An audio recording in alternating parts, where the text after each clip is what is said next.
Business leaders around the world working to navigate trade uncertainty. Our next guest sells industrial and construction supplies. The company just raised prices as part of a new strategy to manage the impact of new tariffs. Joining us, Dan Florness, Fastenal CEO. In a nutshell, Dan, explain to us and our viewers exactly the situation that your company finds itself in terms of tariffs and what's happening already.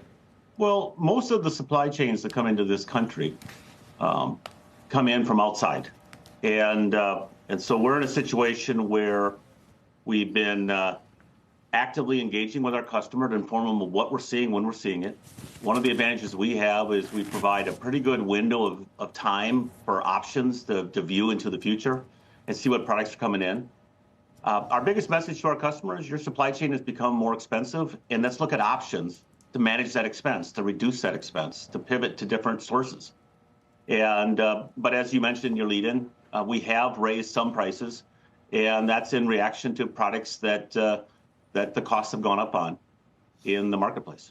Like, give us some examples in across the board, the supply chain and which products, and whether you must have done some stocking up on things over the last few months.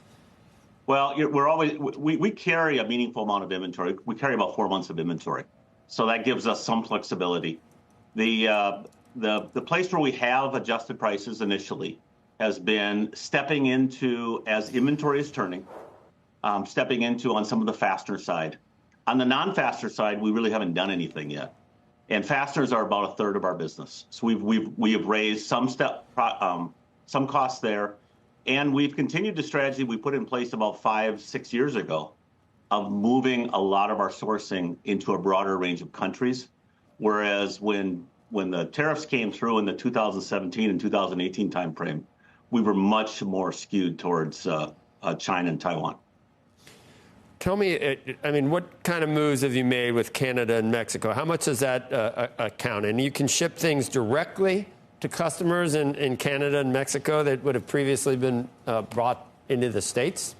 Yep, and we started that process months ago of bringing product directly into the country as needed.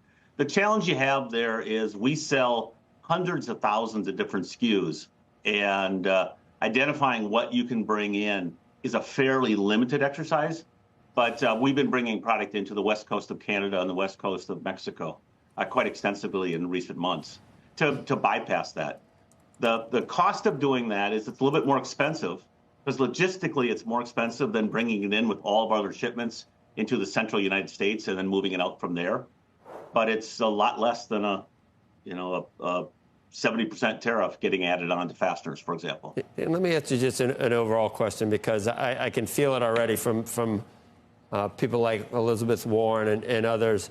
The minute you raise prices in response to tariffs, I'm either going to hear that you raised them too much, or that you're gouging, or you're using it as an opportunity to try to actually increase your margins. What to prevent corporations from taking advantage of the situation and raising prices?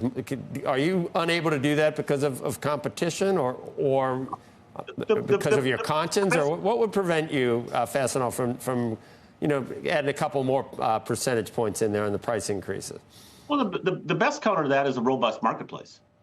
The second counter to that is our customers. We're a supply chain partner, and we have a covenant with our customer. We're going to source you great quality product for your supply chain needs. We're going to give you advance notice and give you options on different things we could do to reduce any type of cost constraints. Over the last decade, think of the things that have happened. Tariffs back in 2017, 2018, COVID and what that did. What we did in every one of those circumstances is we have an open dialogue with our customer of saying, here's things we can do to better manage your supply chain. Recently we held, every April we hold a customer event in Nashville, Tennessee, where we bring in between 3,000 and 3,500 customers in a trade show environment. And you know what was missing from that conversation? There wasn't a lot of discussion about tariffs. The discussion was all about supply chain and ways to source differently, to be more creative. A lot more discussions about some of the tools we can bring to the customer's table, because the tariffs aren't a surprise to any customer when you have a discussion with them. It's really about what you can do to manage around it.